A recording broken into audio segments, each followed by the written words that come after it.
प्रभात TV में आप सबका स्वागत है। मैं हूं रमेश भगत। 14 करोड़ के लालच में 4 दोस्तों ने कर दी अपने ही दोस्त की हत्या। नग्न अवस्था में नाले में मिली थी मृतक की लाश। ग्राम सोमनी के तिल्हा नाला में एक अज्ञात मृतक पुरुष का शव नग्न अवस्था में मिला था। उस अंधे कत्ल की गुत्थी को भिलाई 3 पुलिस ने सुलझा लिया है। सेक्टर 6 स्थित पुलिस कंट्रोल रूम में प्रेस वार्ता लेकर शहर पुलिस अधीक्षक संजय ध्रुव ने बताया कि मृतक दीप उर्फ सत्यम भिलाई 3 शांतिपाड़ा निवासी अपने 4 दोस्तों के साथ विश्व बैंक कॉलोनी के खंडर में शराब पीने बैठे थे। इसी दौरान मृतक अपने दोस्तों के सामने रौब दिखाने 14 करोड़ रुपए चोरी करने का झूठ बोला। इसी बात को सही मानकर उसके चारों दोस्तों ने मिलकर हाथ व डंडे से पीट कर हत्या कर दी और मृतक अपने चारों दोस्तों को बार बार ये कहता रहा कि उसने झूठा मजाक किया है, लेकिन उसके दोस्तों ने उसके मजाक में बोली गई बात को सही मानकर उसकी हत्या कर दिए। हत्या करने के बाद उसे ग्राम सोमनी के तिल्हा नाला में फेंक कर भाग निकले। पुलिस को इस अंधे कत्ल की गुत्थी को सुलझाने में कड़ी मेहनत करनी पड़ी, क्योंकि इस मामले में न कोई सीसीटीवी फुटेज था, न ही किसी प्रकार का साक्ष्य था। पुलिस लगातार स्थानीय स्तर पर मुखबिर लगाकर अज्ञात आरोपियों की पतासाजी कर रही थी। इसी दौरान मुखबिर से सूचना मिली कि कुछ लोग खंडहर में शराब। इसी आधार पर चारों को पुलिस ने गिरफ्तार कर कड़ाई से पूछताछ किया, जिस पर सभी ने अपराध करना स्वीकार किया। कुछ दिनों पूर्व एक अज्ञात बॉडी मिला हुआ था और लाश मिली हुई थी सोमनी नाला में, और उसको मर्ग कायम किया गया था, क्योंकि उस बॉडी का उसका चिन्हांकन भी नहीं हो पाया था और उसमें सारी डिटेल नहीं मिल पाई थी। लेकिन जो चोट निशान थे पीएम रिपोर्ट है, उसके आधार पर हमने 302 का मुकदमा कायम किया था और बेसिक पुलिसिंग के आधार पर, मुखबिरी के आधार पर इस मामले का पर्दाफाश हुआ है। उसके 4 दोस्तों ने ही उसका कत्ल किया था और 14 करोड़ रुपए चोरी करने के बाद इसने गई थी झूठ मूठ में, उसको उन्होंने सच मान लिया था और उस 14 करोड़ को निकालने के चक्कर में उससे मारपीट की और उसकी मौत हो गई। उसके बाद सोमनी नाला में फेंक दिया था। घटना जिस दिन हुई थी उस दिन क्या बातें हुई थी उनके पास, क्या कर रहे थे? ये आपस में बैठे हुए थे, बैठे ये इस लड़के ने, मृतक ने बोला था कि ये 14 करोड़ का कहीं से चोरी किया है और उस पर से वो चारों दोस्त उसको सही मानते हुए उस पूछताछ करने लगे कि वो पैसा कहाँ है, हमको चाहिए। उसी पर से करते करते उसके साथ मारपीट करने लगे और जब वो बोलने लगा कि ये झूठ है, मैंने मजाक कहा था, तो अब उन्होंने नहीं माना और उसी झूठ को सच मानते हुए उसको पूछताछ करते मार डाला। एक बार फिर भिलाई 3 पुलिस ने बेसिक पुलिसिंग के सहारे अंधे कत्ल की गुत्थी को सुलझाया है। इसके लिए भिलाई 3 पुलिस साधुवाद के पात्र है। प्रभात टीवी के लिए योगेश वर्मा की रिपोर्ट। राजनांदगांव के स्टेट स्कूल ग्राउंड में 10 को अखिल भारतीय कवि सम्मेलन का आयोजन किया जा रहा है, जिसमें देश के जाने माने कवि अपनी कविता पेश करेंगे।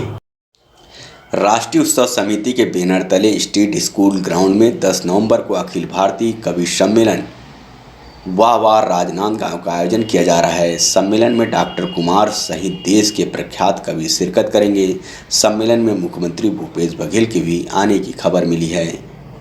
राष्ट्रीय उत्सव समिति के बैनर तले दशहरा पर्व पर 3 दिवसीय आयोजन होता है, लेकिन कोरोना काल के चलते पिछले 2 वर्षों से सिर्फ रावण वध का 1 दिवसीय आयोजन हो रहा है। दशहरा पर्व पर प्रतीक के रूप में रावण दहन के बाद समिति ने दीपावली के बाद अखिल भारतीय कवि सम्मेलन करने की घोषणा की थी। इस घोषणा के बाद समिति ने देश के शीर्ष कवियों से संपर्क किया। कवियों की अनुमति मिलने के बाद सम्मेलन की तारीख को घोषणा की गई। आयोजन समिति के अध्यक्ष तथागत पांडेयम संतोष ने बताया कि स्टेट स्कूल ग्राउंड में बुधवार 10 को रात्रि 8 बजे कवि सम्मेलन आरंभ होगा। इसे वाह राजनांदगांव नाम दिया गया है। सम्मेलन में देश के शीर्ष कवि डॉक्टर कुमार विश्वास के अलावा पद्मश्री सुरेंद्र दुबे, माणिक दुबे जबलपुर, अशोक जयपुर शिरकत करेंगे।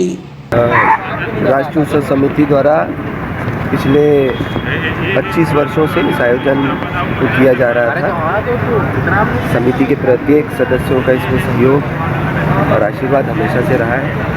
मेरे पिताजी विजय पांडे जी ने इसकी शुरुआत की, अपने साथियों के साथ इसकी शुरुआत की और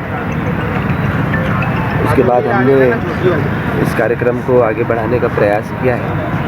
छोटे से प्रयास में इस साल हमने कवि सम्मेलन का आयोजन थोड़े दिन बाद किया, क्योंकि उस समय कोविड-19 का भी एक भय था, डर था, लेकिन हमने देखी कि जब माहौल ठीक है, परिस्थितियाँ ठीक है, तो हमने दीपावली के बाद का सोचा था और 10 तारीख को हमने तय किया। 10 नवंबर को अखिल भारतीय कवि सम्मेलन का आयोजन है, जिसमें देश के प्रसिद्ध कवि कुमार विश्वास जी, हमारे छत्तीसगढ़ के सुरेंद्र दुबे जी, अशोक चारण जी हैं और मणिका दुबे हैं जबलपुर से। तो काफ़ी अच्छा कवि सम्मेलन सुनने को मिलेगा और मेरे को ऐसा लगता है कि डर और भय 2 साल में जो लोगों ने देखा है, उसके बाद एक बहुत अच्छा वातावरण, पारिवारिक वातावरण देखने को मिलेगा, अच्छा माहौल देखने को मिलेगा। और मैं अपील करता हूं कि इस कार्यक्रम में भी हमने कोविड-19 गाइडलाइन का पालन करने का पूरा प्रयास किया है। प्रत्येक लोगों को हम यहाँ पर मास्क देंगे अपनी तरफ से, मास्क पहनने के लिए हम उनको आग्रह करेंगे और अपील करता हूँ कि ज़्यादा से ज़्यादा लोग इस कार्यक्रम का आनंद उठाएं। संस्कारधानी के लिए ही ये, राजनांदगांव के लिए ही ये आयोजन किया जा रहा है। छठ महापर्व नहाय खाए से शुरू हो गया है। आज मंगलवार को खरना होगा। इस दौरान व्रती खीर पूड़ी का प्रसाद ग्रहण करेंगी और इसी के साथ 36 घंटे का लंबा व्रत शुरू हो जाएगा। संतान की सुख समृद्धि और दीर्घायु की कामना के लिए सूर्यदेव और छठी मैया की आराधना की जाएगी। बुधवार शाम व्रती सूर्य को संध्या अर्घ्य देने के लिए नदी नालों के घाटों पर जुटेंगे। फिर अगली सुबह यानी गुरुवार को सूर्यदेव का अर्घ्य देने के बाद व्रती व्रत का पारण करेंगी। छठ पूजा 4 दिनों तक चलने वाला लोक पर्व है। यह 4 दिवसीय उत्सव है, जिसकी शुरुआत कार्तिक शुक्ल चतुर्थी से होती है और कार्तिक शुक्ल सप्तमी को इस पर्व का समापन होता है। जानकारों के मुताबिक छठ पर्व को उगते और डूबते सूर्य की पूजा करने वाला एकमात्र पर्व माना जाता है। यह कार्तिक महीने के शुक्ल पक्ष में षष्ठी तिथि को मनाया जाने वाला लोक पर्व है। इसे सूर्य षष्ठी के नाम से भी जाना जाता है। यह पर्व दिवाली के 6 दिन बाद मनाया जाता है। मुख्य रूप से यह पर्व उत्तर भारत के राज्यों बिहार, झारखंड और पूर्वी उत्तर प्रदेश में बड़े ही धूमधाम से मनाया जाता है। जैसा कि आप जानते हैं, यूपी और बिहार का, मेन बिहार का ये त्यौहार है छठ का। और छठी मैया का जो व्रत करते हैं तो निश्चित तौर पर हर मनोकामना पूरी होती है। मेरा ऐसा मानना है कि आज क्या है, दूसरे राज्य में जो जैसे छत्तीसगढ़ में या अन्य राज्यों में भी इस त्यौहार को मनाया जा रहा है और सूर्य भगवान को डूबते हुए और उगते हुए सूरज भगवान को अर्घ देके इस त्यौहार को किया जाता है। तो इसका वैसे तो सप्ताह, बिहार यूपी में तो सप्ताह भर 10 दिन पहले ही स्टार्ट हो जाता है और दीपावली के बाद ही मतलब एकदम शुद्धिकरण करके घर को रखते हैं और आज से नहाते खाते जो वो चालू हो जाता है। तो उसमें लौकी की सब्जी, चने का दाल डाल के ये सब बना के आज खाते हैं। महिलाएं हमारी, जितनी भी उपासक हमारी बहनें हैं, वो सारी इस उपास को करती हैं। और कल तो एक टाइम का खाना रहता है, शाम को खीर और कहते हैं सूखा जो रोटी रहता है वो बनाते हैं और उसके बाद वो खा के उसके बाद फिर पूरा दिन भर का उपास रहता है। फिर आप शाम को सूरज भगवान को अर्घ देते हैं, फिर दूसरे दिन आप उगते हुए सूरज को अर्घ देते हैं। तो निश्चित तौर पर छठ मैया का यहाँ पर सभी को आशीर्वाद रहे, मेरी ऐसी मानना है। और हमारी यशस्वी मुख्यमंत्री जी, आप देख रहे हैं छठ पर्व का जो उन्होंने छुट्टी दिया है, तो उसके लिए हमारे माननीय मुख्यमंत्री जी को भी धन्यवाद, क्योंकि आज तक कोई भी यहाँ पे नहीं सोचा था कि छठ का छुट्टी दिया जाए। नमस्कार, जय श्री राम। सर्वप्रथम छठ माता के नाम पर सूर्य देव की उपासना कर व्रत रखने वाले माता बहनों के चरणों में मेरा नमन एवं वंदन। छठ पूजा एक ऐसा पूजा जहाँ पर कि साक्षात सूर्य देव की उपासना किया जाता है और सूर्य देव के नाम पर यह पूजा, जो कि सर्वप्रथम डूबते हुए सूरज को अर्घ देकर और अर्घ देने के उपरांत पुनः उगते हुए सूर्य देव का अर्घ दिया जाता है। यहाँ महापर्व, जो कि यूपी बिहार का प्रमुख महापर्व है, उसके साथ साथ आज यूपी बिहार के अलावा विभिन्न प्रांतों के द्वारा भी इस महापर्व को मनाया जाता है। इस महापर्व के अवसर में मैं अपने परिवार सहित समस्त मित्रगणों की ओर से हार्दिक बधाई एवं शुभकामनाएं देता हूं तथा साथ ही आने वाले एकादशी तथा मकर संक्रांति सहित 13 तारीख को जगदार्थी पूजा की भी हार्दिक बधाई देता हूं और समस्त देशवासियों से विनती करता हूं कि अब तक जो भी हमारे देश के लोग जो कि कोरोना संक्रमण के टीका से वंचित है, वो अवश्य इस महापर्व के बाद अपने टीकाकरण अवश्य कराए और साथ ही भारत सरकार की जिन योजनाओं को लोगों तक पहुंचाने के लिए नरेंद्र मोदी जी प्रयासरत है, उन योजनाओं का भी लाभ अवश्य उठाए। इस महापर्व पर मैं पुनः एक बार विनती करता हूं कि यह महापर्व जहां की यूपी बिहार के हजारों लोग एक साथ एकत्रित होते हैं, उस समय निश्चित रूप से अपने मास्क का भी उपयोग करें और साथ में सैनिटाइजर लेकर अपने एवं अपने परिवार को सुरक्षित करें। रमन प्राइवेट ITI, NCVT और DGT नई दिल्ली गवर्नमेंट ऑफ इंडिया से मान्यता प्राप्त संस्थान में trade COPA computer operator, programming assistant 1 वर्षीय कार्यक्रम, योग्यता 10वीं पास एवं ट्रेड स्टेनो हिंदी 1 वर्षीय कार्यक्रम, योग्यता 10वीं पास। प्रवेश प्रारंभ है। संस्थान में विशेष सुविधाएं, निशुल्क स्पोकन इंग्लिश, शासकीय सेवा में मान्य कोर्स, प्लेसमेंट सुविधा, छात्रवृत्ति सुविधा, फीस आसान किस्तों में, अनुभवी एवं योग्य शिक्षकों द्वारा प्रशिक्षण, CCTV कैमरे द्वारा मॉनिटरिंग। अधिक जानकारी एवं प्रवेश के लिए संपर्क करें Raman private ITI, Baba Deep Singh Nagar, Vaishali Nagar, Saraswati Shishu Mandir school के पास। सिटी ऑफिस आईसेक Supela, Himalaya complex Bhilai. Phone number 0788 490 3573 4033 571। Mobile number 7773027492 738 947 1941। तांबा, पीतल, कांसा, aluminium, stainless steel, cooker, mixie सभी प्रकार के बर्तनों के चिल्लर एवं थोक विक्रेता। यहाँ पर कुकर, मिक्सी, गैस चूल्हा बनाए जाते हैं। अनुराग मेटल शॉप नंबर 10 नेहरू भवन road, Supela, Bhilai. Mobile number 9827187008।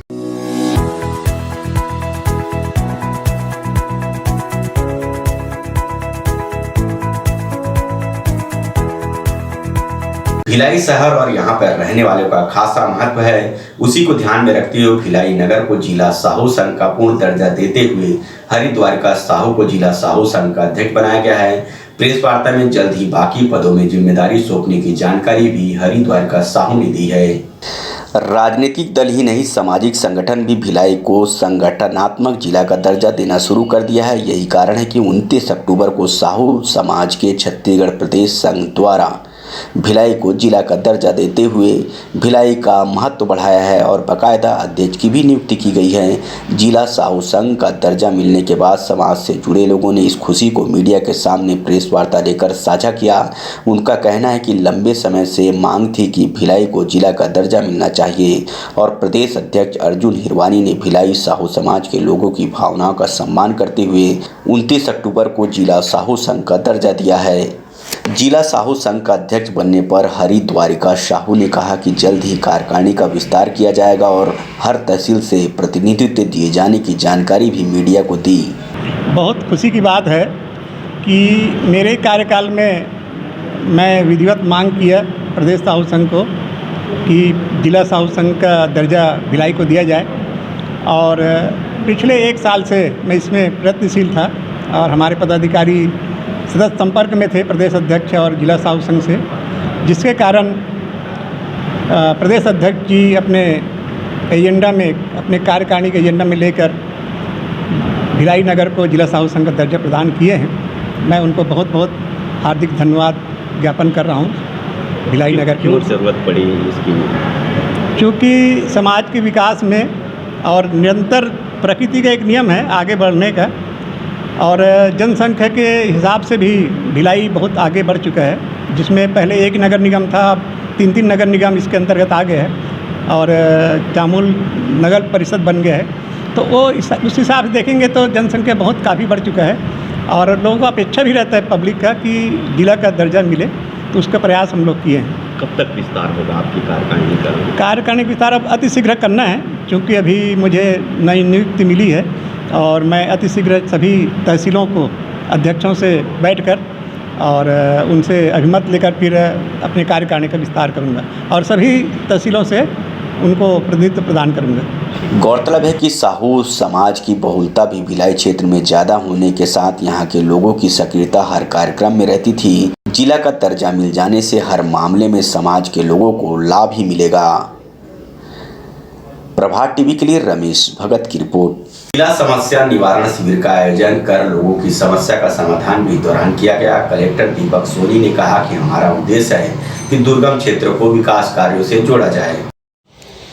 बरसों से वंचित इंद्रावती नदी के उस पार की 4 पंचायतें तुमड़ी, गुड़ा, करका, चेरपाल, पाहुनपार, कोरा गांव के लोगों को आसानी होने लगी है। जिंदगी सरकार की अधोसंरचना पर जोर दिए जाने का नतीजा यह रहा कि दंतेवाड़ा जिले के किनारे बहने वाली इंद्रावती नदी पर एक ऐसा पुल बनकर तैयार है जो लोकार्पण की बाट जोड़ रहा है। यह 10,000 से ज़्यादा की आबादी के लिए सहूलियत भरा विकास का मार्ग बन गया है। यह पहली बार है कि ग्रामीण अब उपंती नदी को लकड़ी के नाव से ना पार कर पुल पर चलकर छिंदनार और बारसूर पहुंच रहे हैं। छिंदनार पाहुनार घाट पर पुल बनकर तैयार है। कलेक्टर दीपक सोनी ने पूरे प्रशासनिक अमले के साथ इस पुल पर पहुंचे और आने जाने वाले ग्रामीणों से बातचीत की। पूछा कि उन्हें पुल बनने के बाद कैसा अनुभव कर रहे हैं। यहां से वे छिंदनार में आयोजित जिला स्तरीय समस्या निवारण शिविर पहुंचे, जहां देर शाम तक लगभग 370 आवेदन ग्रामीणों ने सौंपे थे। मूलभूत सुविधाओं और शासन की योजनाओं का लाभ लेने के लिए अब ग्रामीणों को भटकने की जरूरत नहीं, क्योंकि वे आसानी से इस समस्या निवारण शिविर में पहुंचे थे। कलेक्टर दीपक सोनी ने अपने उद्बोधन में कहा कि इस जन समस्या निवारण शिविर में अपनी समस्याओं और मांगों को लिख कर दें, समाधान किया जाएगा। उनका प्रयास है कि जिले के दुर्गम क्षेत्रों को विकास कार्यों से जोड़ा जाए। छिन्नार पाहुनार 712 मीटर लंबे ब्रिज के निर्माण में तुमड़ी, गुड़ा, करका, पाहुनार आदि पंचायतें सीधे ब्लॉक मुख्यालय से जुड़ जाएंगी।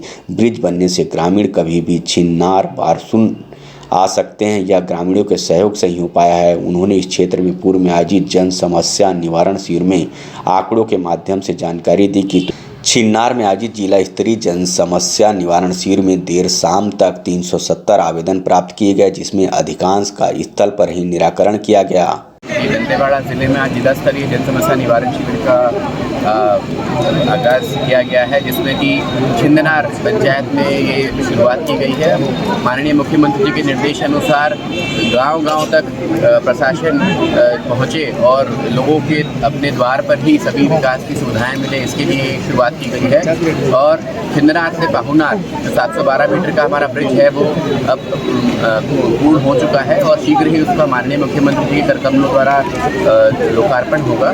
तो उसी क्षेत्र की जो पंचायतें हैं जो लगभग 8 से 9 महीने पहले मुख्य जिले से जो है कटी हुई रहती थी, अब वहाँ पे 12 मासी जो है कनेक्टिविटी हो गई है। तो वहाँ पे मूलभूत सुविधाएं जैसे कि रोड, बिजली, पानी, राशन दुकान, आंगनबाड़ी केंद्र, शिक्षा, कृषि में बेहतर से बेहतर विकास, ये पहुंचाने के लिए जो है प्रशासन प्रयास कर रहे हैं, जिसमें कि आज यहाँ पे ज़िले के माननीय विधायक महोदय भी उपस्थित रहे। और ये जो शुरुआत है, इससे कम से कम हमारी जो पंचायतें हैं इनको बेहतर से बेहतर जो है लाभ मिलेगा। और जिला समस्या निवारण शिविर के पहले ही 2 ब्लॉक स्तरीय समस्या निवारण शिविर आयोजित कर चुके हैं इन 4 पंचायतों में। 7 सितंबर को पहला शिविर आयोजन किया गया, 8 अक्टूबर को दूसरा शिविर आयोजन किया गया और आज जिला स्तरीय निराकरण शिविर में लोगों को बेहतर से बेहतर विकास योजनाओं का लाभ पहुंचे, इसके लिए प्रयास किया जा रहा है। और इस क्षेत्र में आजीविका के लिए भी लोगों को जोड़ने का प्रयास किया जा रहा है। और शीघ्र ही यहाँ पे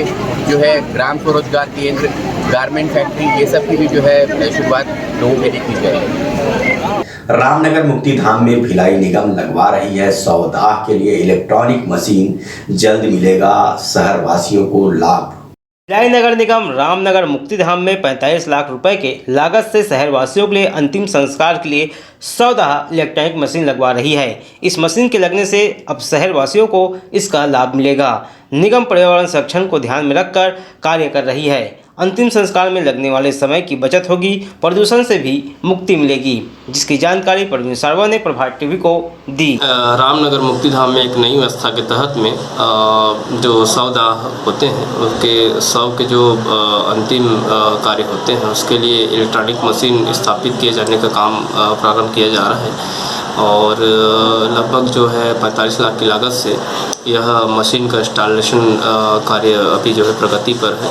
मशीन आ चुकी है और ये है कि इसमें जो भी शव रहेंगे उनके जो दाह में जो समय लगता था वो एक निश्चित समय निर्धारित था, जिसमें काफ़ी टाइम लगता था। इसमें जो है मशीन के माध्यम से 1 घंटे में ये व्यवस्था कर दी जाएगी। तो और दूसरी जो शव है वो भी तैयार हो जाएगी। तो निश्चित रूप से कहीं न कहीं जो है कोरोना काल जैसी स्थितियों को देखते हुए इसमें जो व्यवस्था है उसके तहत नई व्यवस्था की जा रही है। रामनगर मुक्तिधाम में अंतिम संस्कार के लिए भारी संख्या में शव पहुंचते हैं, जिसे लेकर शहरवासियों के द्वारा इलेक्ट्रॉनिक मशीन की मांग किए थे। प्रभात टीवी के लिए योगेश वर्मा की रिपोर्ट।